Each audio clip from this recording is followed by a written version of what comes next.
I want to talk a little about what's the point of life? Why are we here? What's this all about? Questions I've asked myself many times from the time I was a kid. And I'm not going to pretend I have all the answers to that, but I think I have some clues. What I just talked about in the last video was growth. That's a big one. That's a big point. And a rich diversity of experience from our physical existence. Come here and to have this rich tapestry of everything here, the cultures, the colors, the tastes, the smells, the sights, whatever you like to do, kayak down a river, travel the world, hang glide, parachute, whatever. All the things that that makes living life rich. To gain that experience, to gather that experience, those are going to stay with us. They leave an emotional imprint to love others, to be loved. Love is a huge part of that because I think it's kind of the whole point of being in a physical body, because without these hormones and central nervous systems and the way our mind works, being able to feel, touch, experience, taste, and feeling, I think, is a big part of it. Because when we experience love, when we experience joy, all of the higher things, all of the higher frequencies, gratitude, happiness, genuine happiness, sometimes for no reason, just for being alive, for looking at the flowers, it can be anything. That is a rich experience that I think is going to stay with our soul long after we leave here. And also the love of others, how we love our families, our children, our spouse, friends. Just ask anybody who's had a near-death experience or has died and come back. They all say very similar things, that the one that they didn't care about their mortgage or their bills or all of the mundane things that are part of life. They were thinking about their loved ones, especially if they're right on the edge of death. That's exactly what they think. And a lot of times people have serious regrets. And let's not do that. Tell the people that you love them. There's absolutely no reason not to. And sometimes we don't get the chance to do that, and we will regret it.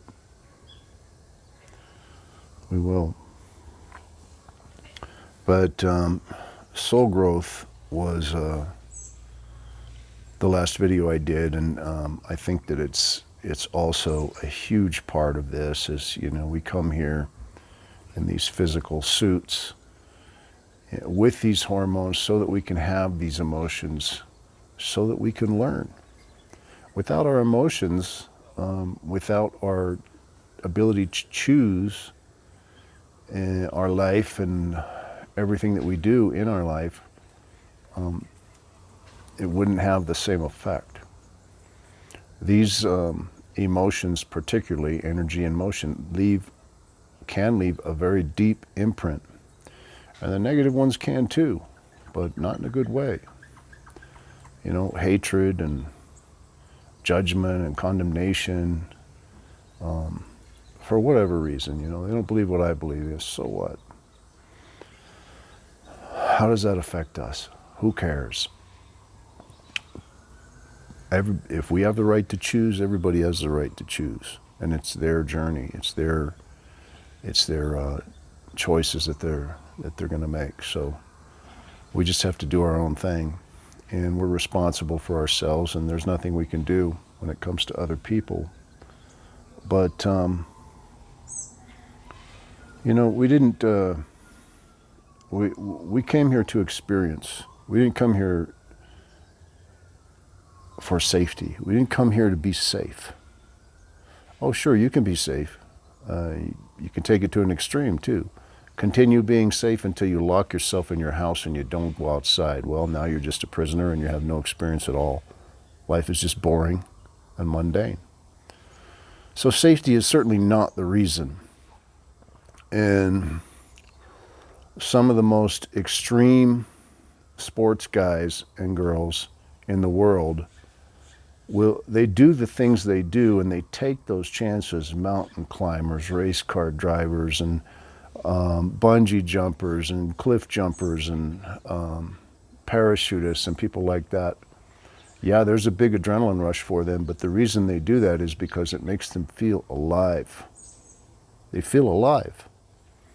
And you'll hear them all say that. They'll all say that, suddenly everything becomes more colorful and richer and grander, and life is sweeter. So safety is not on their list of priorities. Of course they take, the necessary precautions to avoid from doing stupid things, which we all do. But be careful of that one. Whenever somebody's telling you that you need to be safe, they may have another agenda. Anyway, that's kind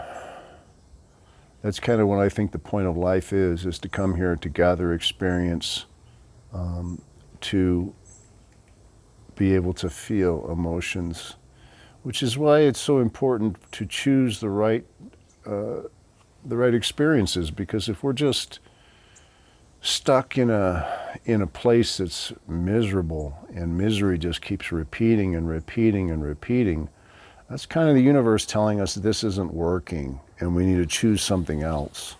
So that might be a relationship that needs to end. That could be a job that needs to end. There could be a living circumstance that needs to end. It could be everything in life. That seems to be one of the things that happens during ayahuasca experiences that I've noticed. I see this over and over, including in myself, is, the medicine, taking the medicine, it just wants to help us become the best version of ourselves, so that we can have those experiences, that rich tapestry, full of color and sweetness of life, and not just go, another day.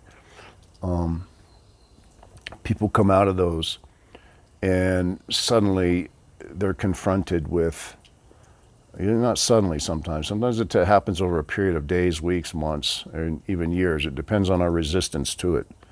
But they'll come out of it and, all of a sudden, a job that they knew they didn't like, they can no longer now even stand the energy of being present there. And that's because they went and took the medicine, and universe is now saying, you don't have a choice. And it can also mean the ending of a marriage, the ending of a relationship.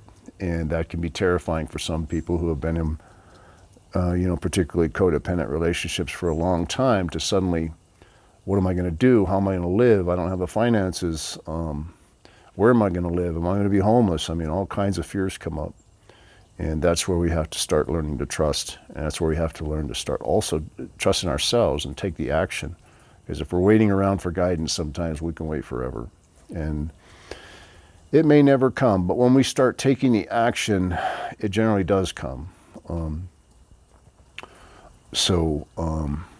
What I did notice about that was, we kind of already know what needs to be done, but it can take years to actually pull the trigger and make those kind of changes because of the resistance. But when we actually have finally had enough abuse and enough punishment from that job, that relationship, or whatever it is, the actual changes it's like flipping a switch. We just had to decide to do it.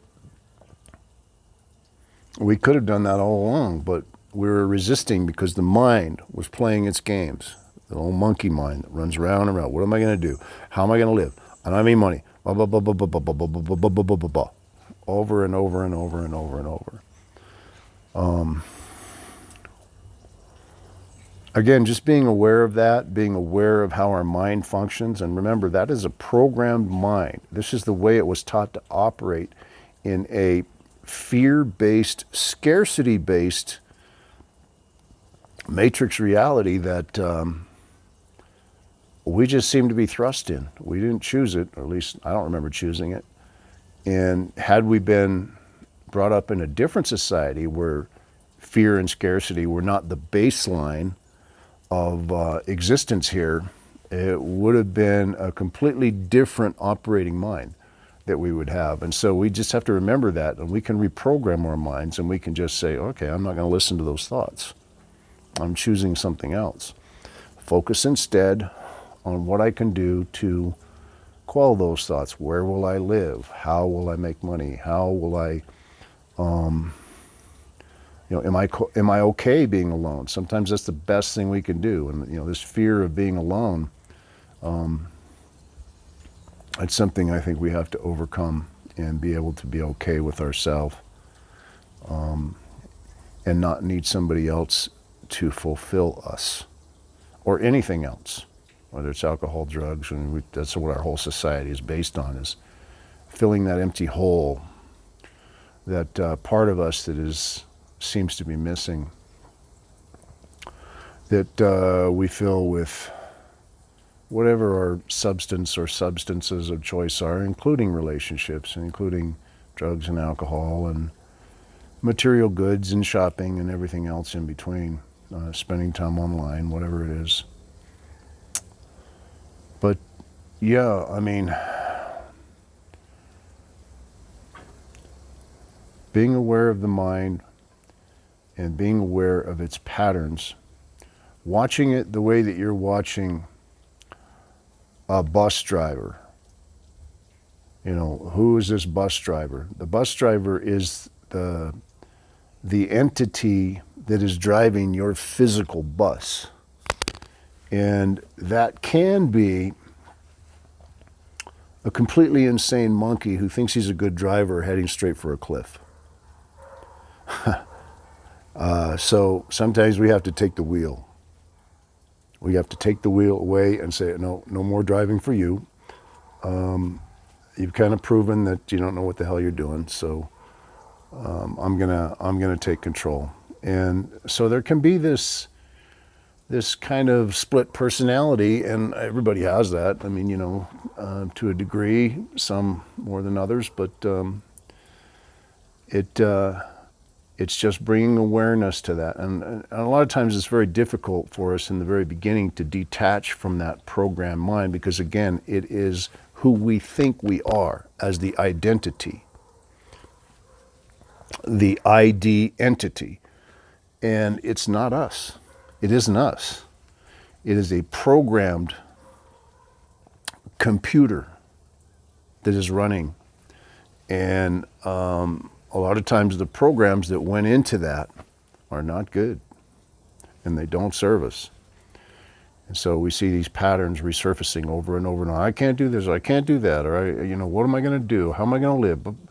And all of these fears and everything that we have that's based on fear and scarcity, which is the baseline of this physical place that we got to. It's not our fault. That's just the way we were programmed from the time we got here. Our parents had it, grandparents, friends, family, everybody.